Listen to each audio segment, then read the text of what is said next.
Саба яқаланылған Қырым татар Аблялим Аблямитовна еберділер. Қырым бірдемлігі жематы шүбісі білдіргеніне көре оқ месжет ички ішлеріні зәрлігінің идаресінде болынған. Бұнда навелі ФСБ-нің ерлі идаресінде болынған оның омыр арқадашы Айжан еберілген еді. Аблялим еберілген сон илкевеля она қол тұтмақ топланған семеддішлеріне яқалану себеплері ақында айтып берді. Обвиняет меня в том, что раньше общался с одной девушкой. Мені шымды халқара қыдырувда олған қыз іле қонышқанымда қабатлайлар.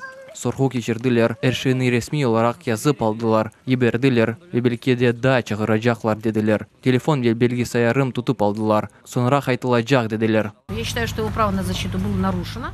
Менің фікірім бөлі, оның мұдафалық ақы бұзылды. Чүнки мен мұражат еткен қанун қоройжы орган біле қалмады.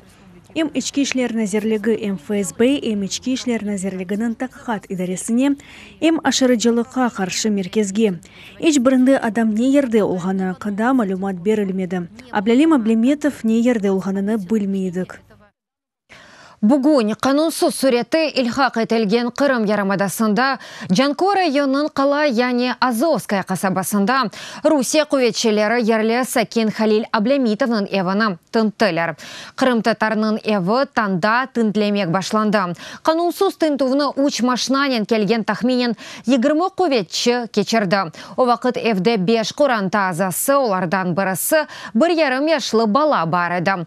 Тынту вақтында әсле башлы баба ярамада evlerine 2 kere acele yardım çağırtıldı.